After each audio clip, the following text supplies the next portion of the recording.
This is the weekly radio address by the Leader of the Opposition and PUP Leader, Honorable John Briceño.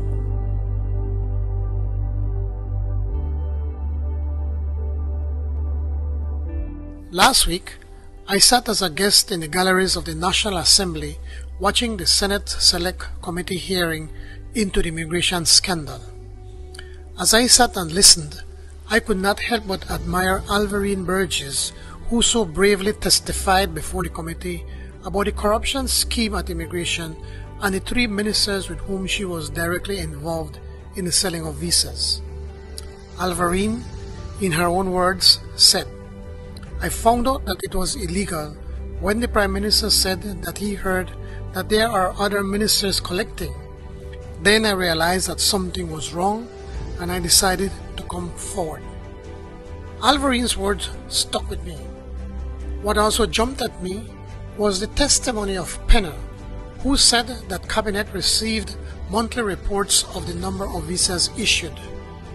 This convinced me that the Prime Minister knew full well about all that was going on at immigration and the many members of his cabinet who were involved.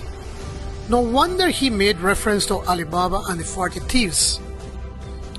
Yet other than firing Penner, the Prime Minister has done nothing about the obvious abuse of power and the overt hustling by his ministers.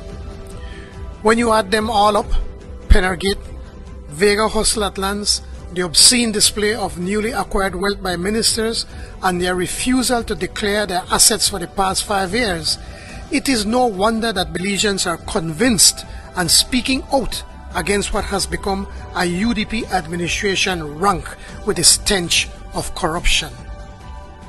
Then there is the disgraceful abuse of power by some of these ministers whose arrogance and indecency can be seen not only in the National Assembly but also in the way they behave in public.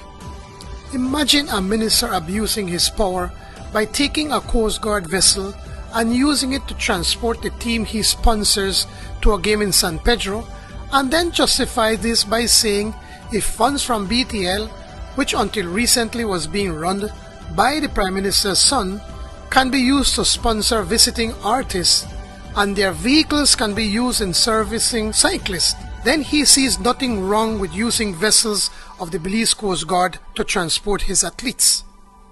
Belizeans know two wrong no make one right.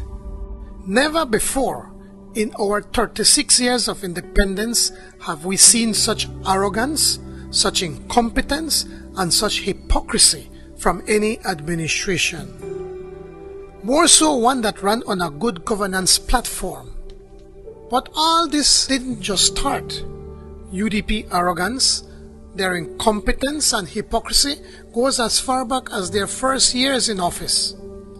What we are witnessing today is a corrupt administration that lacks discipline and has no respect for the law. And while all this is happening, Belizeans are getting poorer, life is getting harder, and our country is spiraling into a depression. Today, my friends, things dread under the red. To change this, to take back our country, we need more brave Belizeans like Alvarine Burgess to speak out. We need more brave institutions like our teachers' union to stand up. We need more vigilance. This is more important than politics. It is about decency and about honesty. It is about our democracy. It is also about changing what has become a corrupt and abusive political culture. Today, political parties across our nation are in the process of recruiting candidates for municipal elections. For us in the PUP, attracting credible candidates who are men and women of good character and integrity is priority number 1. So make your voices heard by getting involved. Join us in our struggle to save Belize. I invite and encourage as many of you who want better governance and a better country to apply to be a candidate for the People's United Party. And as long as I am your party leader, we will keep doing everything we can to fight against corruption and work to build a Belize that works for everyone. Thanks for listening.